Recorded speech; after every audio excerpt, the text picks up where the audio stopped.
some consultancy activities. But the special prosecutor realized that a contract sum which was submitted to the Northern Development Authority for work done was inflated. So the actual sum of the contract was 5,720,000 Ghana cedis.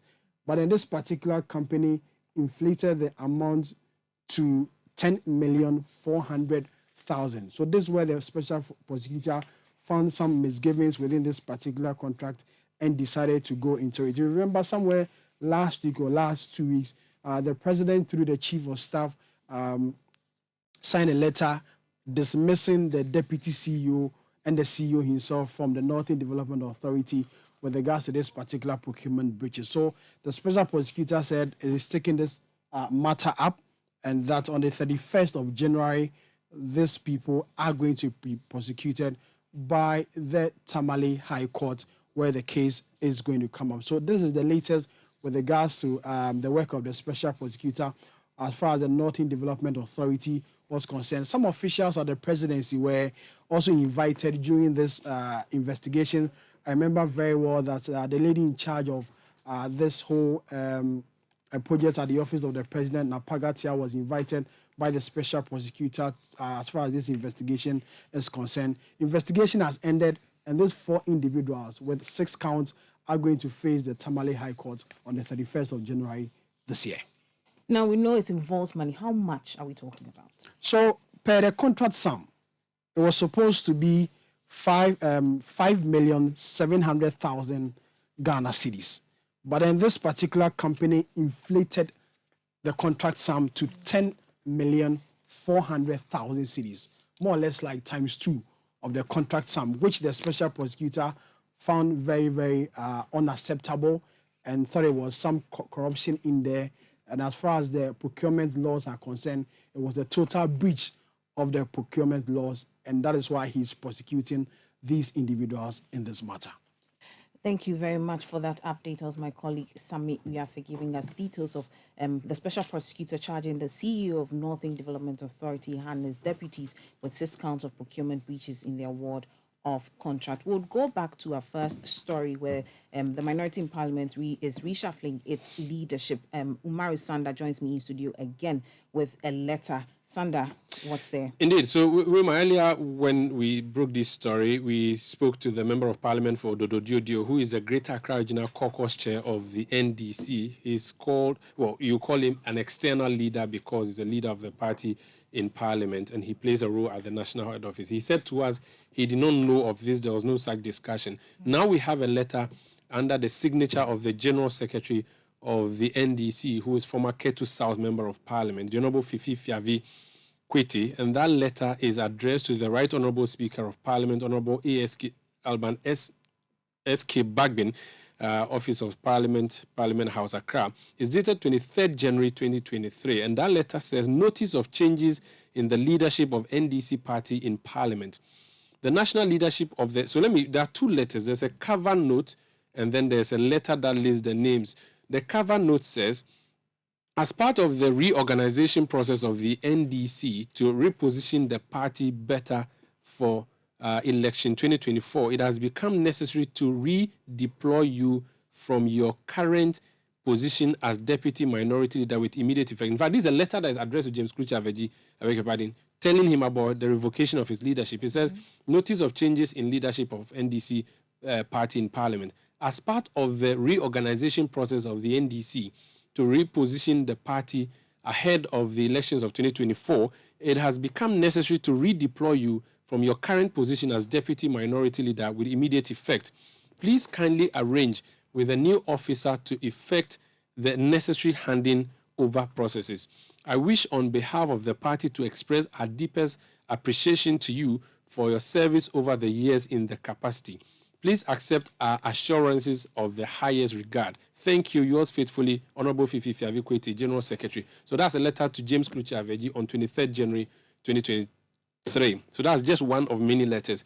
Now, the main letter that goes to the Speaker of Parliament says, the national leadership of the National Democratic Congress wishes to formally bring to your notice the following changes the party has undertaken in its parliamentary leadership.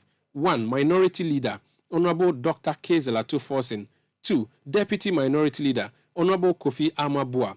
3. Minority Whip, Honorable Kwame Agboja. First Deputy Whip, Honorable Ahmed Ibrahim. Second Deputy Whip, Honorable Comfort Doyo Ganza. The new leadership would be charged to recommend consequential changes in the ranking membership to headquarters of the party for approval. Please accept the assurances of our highest regard. Thank you, yours faithfully, Fifi Fiavi Kwete, General Secretary, NDC. So this is concrete proof that the NDC has changed the top brass of its leadership in the House of Parliament. Harun Idrisu, based on this letter, is no more the leader of the minority bench. The new leader is Kezela Tuforsin, former Deputy Minister of Finance. Thank you very much for that update, Sanda. We'll now take a break. This is still the City Prime News, live from our studios at Adabaka in Accra. Still ahead in the bulletin, 2 members of the Board of Trustees of the National Cathedral, Archbishop Duncan Williams and Reverend Eastwood Anaba, call for suspension and independent audit of the project. We'll bring you details of this and others shortly. Do stay with us. City Prime News at 12 midday. Update you on all the running stories and connect you to the newsmakers. Counting a population of over 1.4 billion people, a vast wealth of natural resources, and brilliant minds, welcome to Africa, where our collective prosperity is very much achievable. This is why the Africa Prosperity Network, under the auspices of the President of the Republic of Ghana and the African Continental Free Trade Area Secretariat, presents the Africa Prosperity Dialogues, dubbed the Kwewu Summit. From the 26th to the 28th of January 2023, His Excellency Nana Addo Dankwa Akufo-Addo will host some of his colleagues, heads of state, over 500 business leaders and social sector leaders on the continent and in the diaspora for the Africa Prosperity Dialogues. Themed AFCFTA from ambition to action, delivering prosperity through continental trade. Register at www.africaprosperitynetwork.com.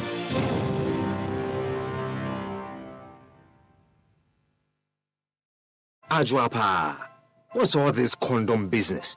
Oh, I've told her over and over again that she won't get pregnant, and she's still insisting. Oh, isn't she the same person who said we would not have sex till we go out for at least 2 years? For all this time? Oh, and she still can't trust me enough? Ama, when I try to do something small, no, condom this, condom that. So handsome man like me, she probably thinks I have HIV? Using a condom will protect you and your partner. Condoms are effective for protection against a wide spectrum of STIs and HIV infection. Don't take risks. Use a condom every time. Always come prepared. This advert is brought to you by the Ghana AIDS Commission. City Prime News at 12 midday. Update you on all the running stories and connect you to the newsmakers. You're welcome back. Grateful you could stay with us. Now, 2 members of the National Cathedral Board of Trustees have called for the suspension of the National Cathedral project. The revered men of God, Archbishop Nicholas Duncan Williams and Reverend Eastwood Anaba, in a letter to the board, said the move was necessary to allow the controversies surrounding the project resolved. They also recommended the appointment of an independent, nationally recognized accounting firm to audit all public funds contributed to and spent by the National Cathedral. My colleague Fred Jabano joins me in studio for more on what the members of the trustees have been saying. Good afternoon, Fred. Thanks for joining us. Now, what other reasons are the 2 board members giving for the suggestion that the National Cathedral project be suspended? Good afternoon, Wilma. Before I go to that, this particular information or request by these 2 men or respected men of God was contained in a resolution they sent to the members of the board. The title of the resolution is Reaffirming the Significance of the National Cathedral and the Way Forward.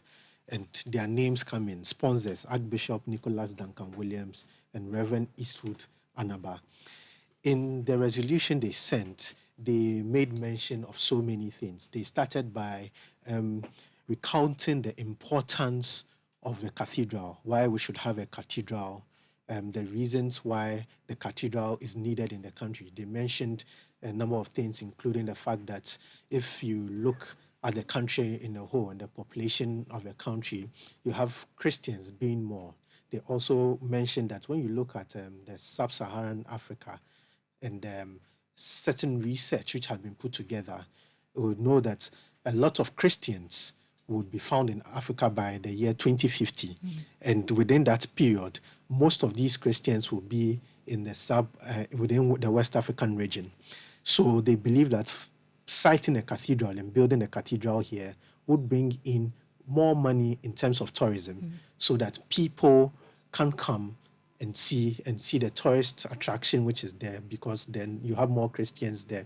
Secondly, they are also saying that with the cathedral would be a place where Christians within the country can come and have fellowship.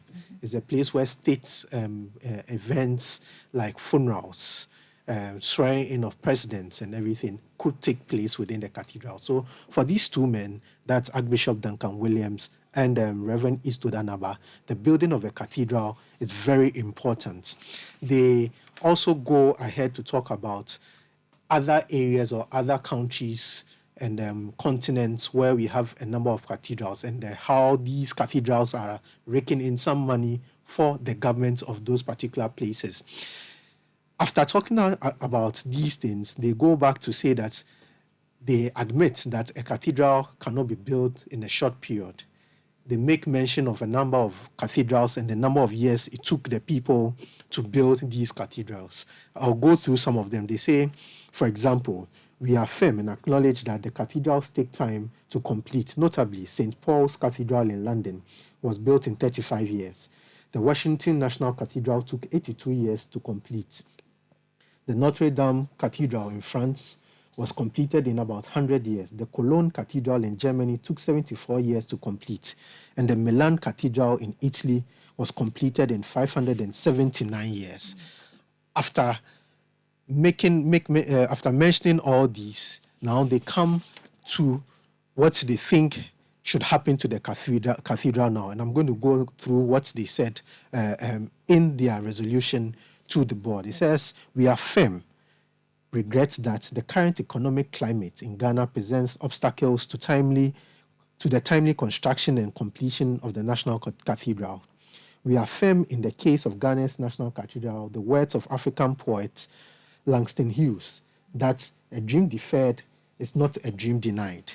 We therefore resolve that in the spirit and cause of transparency and accountability to the Ghanaian people, the current Board of Trustees of the National Cathedral shall appoint an independent, nationally recognized accounting firm to audit all public funds contributed to and spent by the National Cathedral. Auditors will also audit the overall cost of the project. This appointment of an auditor shall take place before the deferment of the activities of the board. We therefore resolve that current activities advancing the construction of Ghana's National Cathedral shall be deferred until the atmospherics in Ghana are improved and the audit of the cathedral account is done.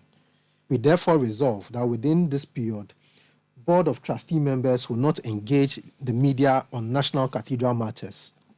We further declare that this resolution to defer activities of the National Cathedral is in no way we further declare that this resolution to defer activities of the National Cathedral in no way impugns the vision or intent of the National Cathedral, but rather ensures that it is advanced and built on a foundation of integrity, efficiency, and quality, while garnering and maintaining public trust and support. So in this 3-page resolution, the board members are saying that you need to put a hold to the works going on with the construction of the cathedral. Let the Board of Trustees appoint an independent auditor to audit the accounts of the National Cathedral, the accounts which includes money by the state and money spent on the cathedral so far. And they are also saying that during this period, they are calling on all their members to remain quiet till everything is done. But you see, in the final end, they also gave an assurance that they believe in the construction of the cathedral, but they think that it's not the right time to build the cathedral. They want all the controversies to be resolved before the cathedral goes ahead. Thank you very much for that update. It was my colleague Fred Jabano giving us an update on two members of the Board of Trustees of the National Cathedral who are calling for the suspension and an independent audit of the project. We'll move away. Charles has other stories. Let's head to the Ashanti region, where the principal of the Krobia Ashanti Technical and Vocational Institute in that region has for the first time spoken about circumstances that led to the student revolt on Sunday. Evans Douglas Salvo says he was unaware of any students' misgivings on campus. The school was closed down by the Ashanti Regional Security Council after students destroyed school properties. Speaking to Citi News, Evans Douglas Salvo says teaching and non-teaching staff are living in fear. Around 8 minutes after 12 midnight on Saturday. In fact, all I saw that first the students were making noise. I asked two of my housemasters to find out what really happened. They told, when they went there, they told them that there was nothing at stake. So they asked them to go and sleep. They went inside. Not quite some long time, just 8 minutes later. All what I heard, Yeneabre or Intwi, with the war songs. And then I saw that they have just surrounded my residence. And then, in fact, they forced their way to get me out of it. So I also quickly called the police. In fact, they tried as they could, but in fact, it wasn't avail to them. So all, in short, what's up? They tried, then they started destroying my office vehicle. In fact, then I heard them that some of them were saying he's not there, he has run away and all that sort of words. And later, I was so panicking in that way that I couldn't know. I didn't know exactly what to do. So I saw them, some of them moving and destroying things here and there. And then later, the police came in. And then when they called me, the police called me to come out after the demonstrators have been scattered out and all this. And I got to know that many items were spoiled, including what you have also experienced, the stores and other things that they have spoiled. I'm standing here, I don't know exactly. I never knew any, we have not sat down on any grievances or something of that sort. So as I'm speaking, I don't know until the speculations that I'm hearing that they said that they don't pass the exams or something of that sort. Yeah. Maybe the police will tell me exactly what's happened. I don't know anything because I was them even on Saturday, because they had a spoiled, pump, the pump which pumped water into the reservoir, and I was with them throughout Saturday morning, chatting with them and all this. And so, frankly speaking, I don't know exactly what happened. You just heard the principal of the Krobia Ashanti Technical and Vocational Institute, Evans Douglas Salvo. We'll stay a little while longer on the Krobia Ashanti Technical and Vocational School because the 40 students who were arrested in connection with the disturbances have arrived in court. The students were picked up by the police after they went on a rampage on Sunday and vandalized properties. The Ashanti Regional Security Council has temporarily shut down the school as police and other stakeholders continue investigations into the incident. We are joined over the phone line by our Ashanti Regional Correspondent Hafiz Tijani to give us more. Good afternoon, Hafiz. Good afternoon, Wilma. Now, quickly give us a description of what the atmosphere is like in court. Well, so the students were brought in two separate buses, some of which were seated in one other minibus with the students and police officers. They came also in a police escort vehicle from the Efijase Divisional Police Command, and the majority of the students are also in the school bus belonging to the T.I. Ahmadiyya Girls Senior High School. So these are schools located within the Sexual East District. So the buses have been used to convey them to the court. Currently, the students are still in the bus, with police guarding them at the entrances and the windows of the buses they are seated in. The court is still preparing to take them in. The prosecutors are in already, waiting for the case to be heard. Now, are some of the parents of these students present in court? Well, some of the parents have come here. Other relatives who live in Kumasi have come, but we're told that before they brought in the students from Efijase, the parents could not hold back their tears when they saw that the students were being marched into the bus to be conveyed to the court. So some of the parents were told, because of the distance from Kumasi to, or between Kumasi and Efijase, they could not make it to the court. But other relatives are seen here interacting with some of the students who are still seated in the bus. But most of the parents are not here. Well, thank you for that update. We'll come to you after court if there's anything to give us an update. That was our Ashanti regional correspondent, Hafiz Tijani, reporting from the court where the 40 students of the Krobia Ashanti Technical and Vocational School students, those who were arrested, have arrived in court. Charles has more stories. Now, the Ministry of Health says it is working with the African Vaccine Acquisition Trust, AVAT, protocol for a possible review of its contract to supply some outstanding vaccines. The latest Auditor General's report indicates that $80 million worth of vaccines paid for by government has not yet been delivered. According to the Auditor General, government paid over $120 million to the United Nations Children's Fund, UNICEF, and AVAT for vaccines, but only $38 million worth of vaccines has been delivered. The Auditor General thus recommended the Chief Director of the Health Ministry to renegotiate and recover the outstanding balance. In a statement responding to the Auditor General's report, the ministry says the process to deliver 1.6 million doses from June to December 2022 to complete the allocation delayed due to the unexpected hesitancy, cold chain storage challenges, spontaneous donations, as well as manufacturer storage difficulties. It assured the public of its commitment to work in the supreme interest of the country. Meanwhile, the minority in Parliament says there are more infractions yet to be uncovered as far as government COVID-19 related expenditure is concerned. Citi News' Hansen Ajiman has the following report. The audit captured the total revenue received by the government of Ghana in its fight against coronavirus pandemic and how the monies were expended between the period of 2020, 2021 and 2022.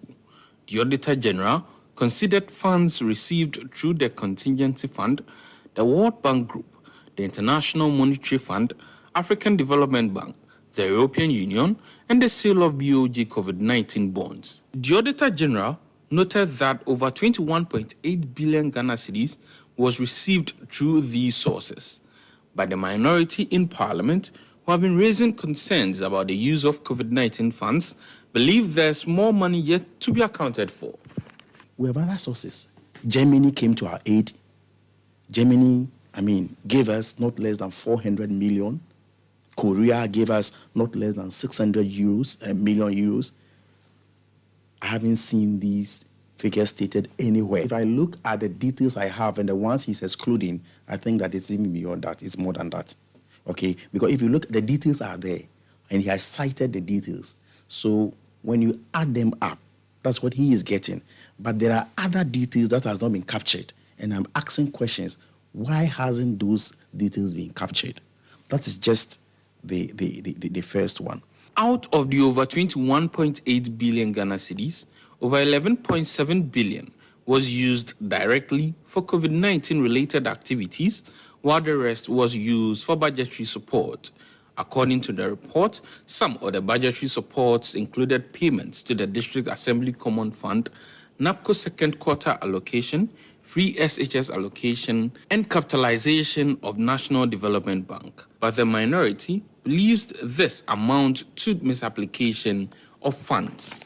We are using the COVID money, something that we have gone for to be used for a particular purpose,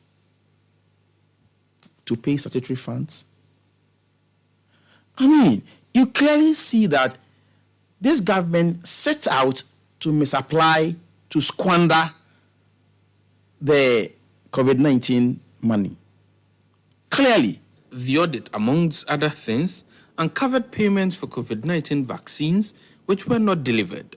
According to the Auditor General, out of over $120 million paid for the supply of vaccines, only vaccines valued to the tune of $38 million were supplied to the government of Ghana.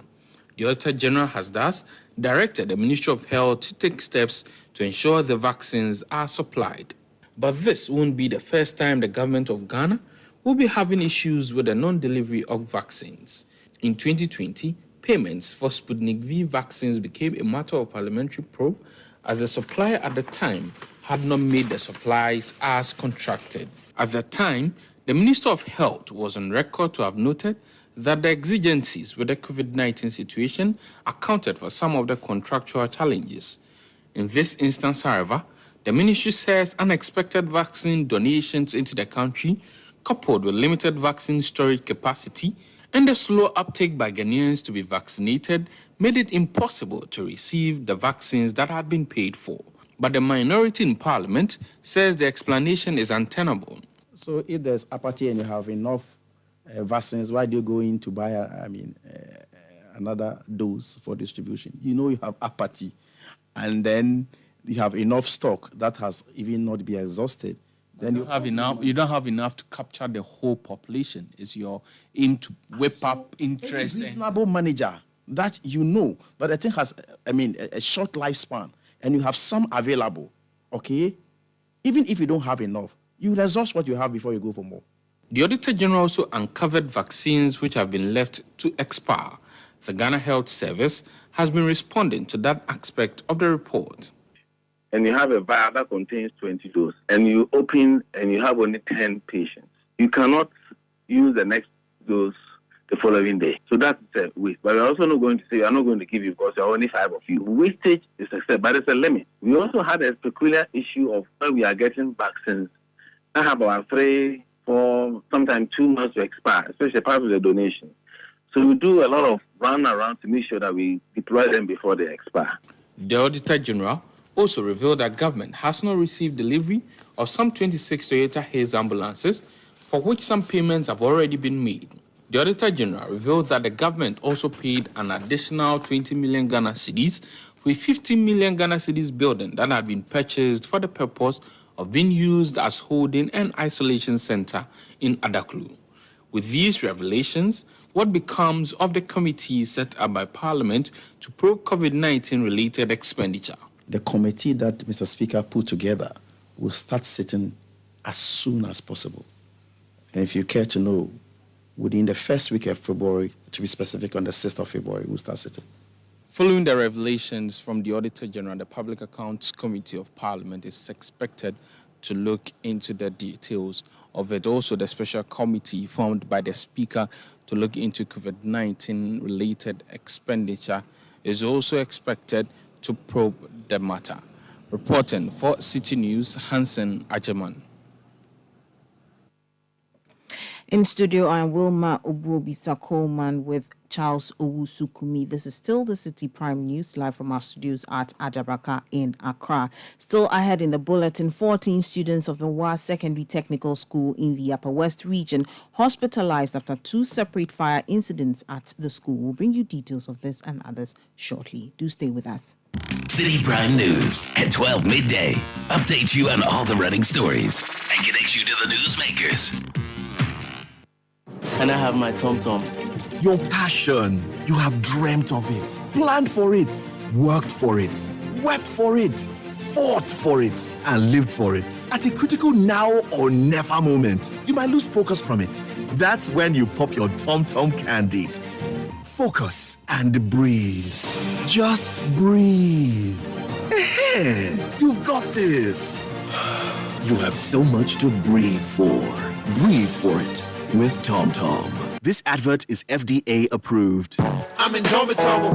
It's been weeks of preparation and anticipation, and it all comes down to this big moment. 104 ladies and gentlemen will be vying for a chance to be the #1 spelling bee champion in Ghana. Finally, the big day is upon us. Who, out of the 104 national finalists of the spelling bee, wins the title as the spelling bee 2023 champion and gets the bragging rights? Well, Citi TV will bring you the live broadcast of the finals of the Spelling Bee 2023. Catch the Spelling Bee National Finals live on Citi TV, that's DSTV 363 and GoTV 182 from the Christ the King International School at 2 p.m. on Saturday, 4th of February 2023. Follow us on Facebook at the Spelling Bee GH, on Instagram. The Spelling Bee is sponsored by Indomie and supported by the U.S. Embassy Accra, Kenya Airways, MultiChoice Ghana, Goyle, Ashesi University, Rufus Green Parks, Kellogg's, Otunfo Osei II, BNFT, Coconut Grove Hotels, Citi TV, and 97.3 Citi FM. The Spelling Bee GH. It's more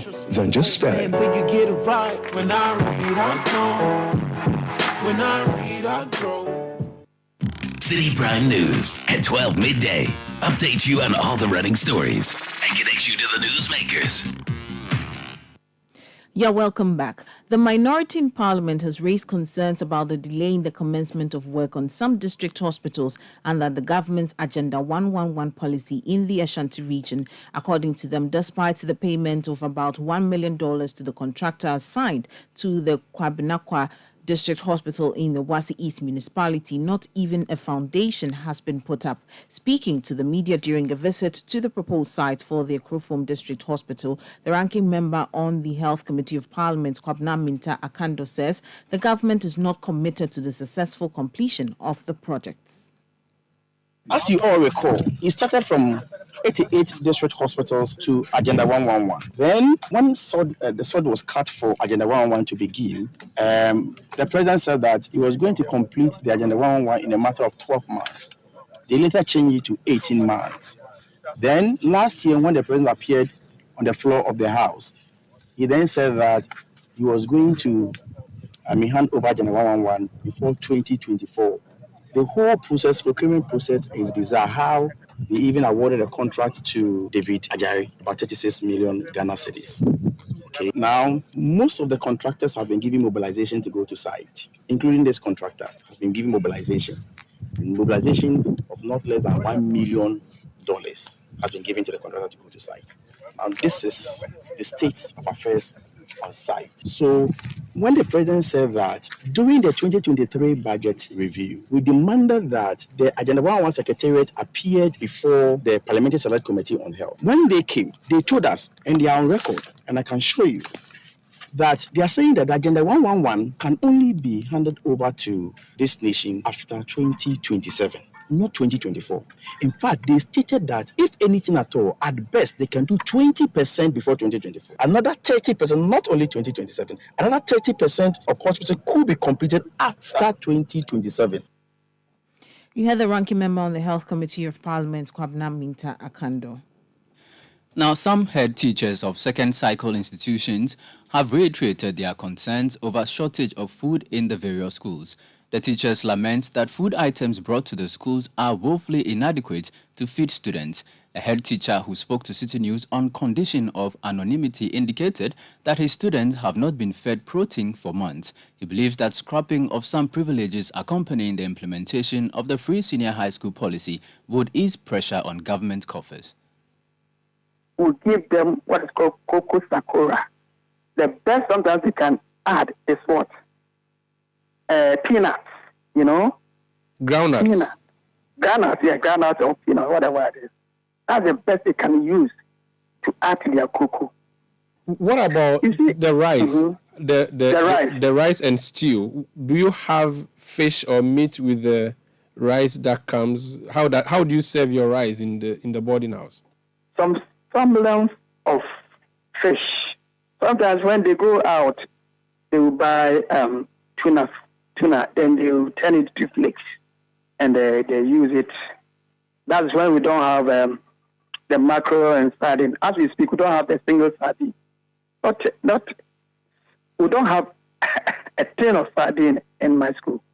A tin of sardine in my school. I don't remember the last time you gave them eggs, but we used to give them eggs and even food. I don't remember the last time you gave them. I believe the government is listening. Those who have ears, they have ears to listen. This is a cry from a headmaster, a cry from a headmaster who has his children at heart, who has the country at heart. I am not saying anything different.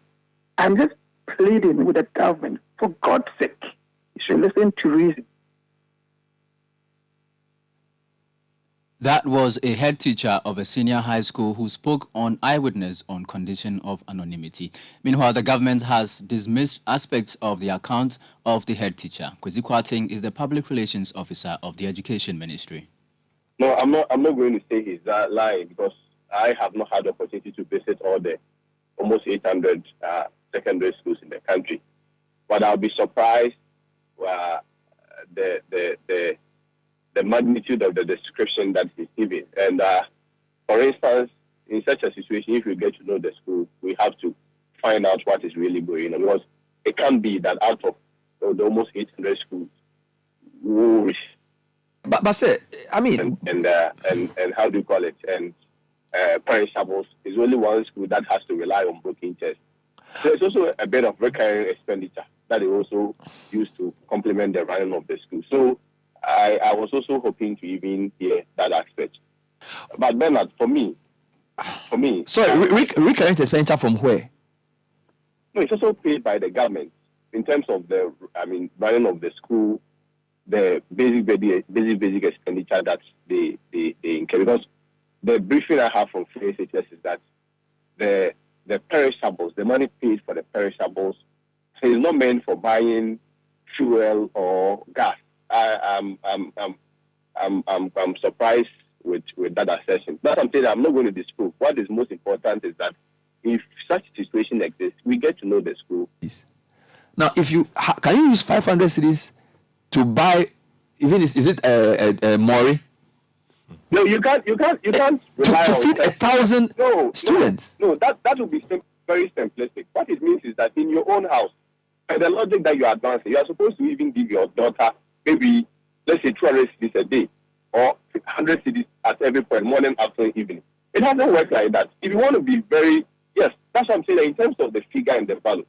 If the conversation is that maybe we need to raise it, fair deal, it's something that we can have that conversation in any day. Kwesi Kwarteng is the public relations officer of the Education Ministry. We'll go to the Upper West region, where 14 students of the Wa Secondary Technical School have been admitted at the hospital after 2 separate fire incidents at the school. The students are reported to have suffered varying degrees of trauma after the fire gutted their dormitory blocks. 13 of the students are at the Wa Municipal Hospital, while another is receiving treatment at the Upper West Regional Hospital. The Upper West Regional Director of Education, Abdul Razak Kora, disclosed that management has decided to temporarily close the school to allow for a thorough investigation into the 2 infernos that erupted on the evenings of last Sunday, 22nd and Monday, 23rd January. He added that the Ghana Education Office will bear the cost traveling of the students to their various homes. I just little do we know, as also Headmaster has indicated, on our part, I think we'll also commend the counseling team. The girls were at least highly traumatized. A follow-up to the hospital showed they were distressed. And the engagement with them, we were shuffling between the hospital and the school until yesterday when we did the follow-up. The nurses, the doctors were very cooperative. They allowed them access. We spoke to them. Fortunately, we met some of the parents who were on that. They were not also alarmed. And I think the message we put across was to get into contact with every single parent that whose ward is here to be and was somehow affected, so that they wouldn't raise an alarm out there chasing their children. I think that is how come there's some level of calm. And then until yesterday's issue, we knew everything was under control. And the PTA needs to be commended. When at a meeting, they willingly obliged to see how we could pull resources to settle them. So that I think our engagement with some of the students who would want to go home because of the shock, we took the decision for them, we allowed them to go. And then we, with the support of the school and PTA, at no cost of this, and then we were to bear the cost of their transportation and whatever it is. Just a week, and we were hoping that by 1 week, they should have been reorganized to come back for normal teaching to take place until this issue also happened. You had the Upper West Regional Director of Education, Abdul Razak Korab. Meanwhile, the Upper West Regional Minister, Dr. Hafiz bin Sali, has visited the school to assess the extent of damage caused by the fire. When incidents of this nature happen, it brings in its wake quite a number of inconvenience. Those of you who are here, I know it's inconveniencing to be here because there are no washrooms here. So you need to move to other places to take your bath before you come back here to get ready for classes. Please bear with your teachers. It is only temporal. Bear with your teachers.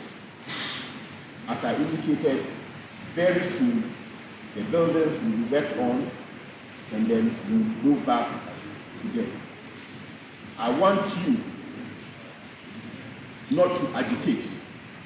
I'm told that some of you were agitating that the school should be closed down. Please, that should be the last option. As for now, there is no need for that. As of now, there is no need for that. So the school will not be closed down.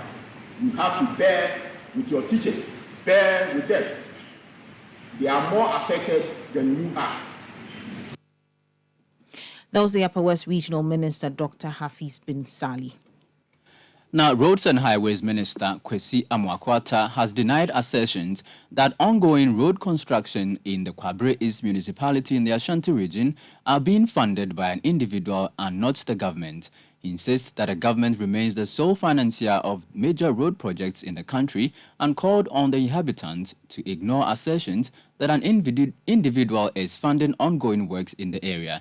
There has been recent protest and uproar by inhabitants and traditional authorities within the Kwabre East municipality over bad roads.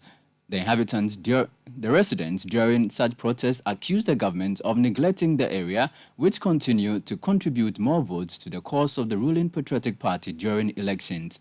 The Roads and Highways Minister who visited Kwabre East reviewed ongoing efforts to give a major facelift to all roads in the municipality. And that's it for the City Prime News, which is live from our studios at Adabraka in Accra. For more news, you can log on to our website, citinewsroom.com. I am Wilma Ububi-Sakom, and this afternoon I was here with Charles Osukumi. Up next is the afternoon's edition of the City Business News. Many thanks for your time. Do have a good day.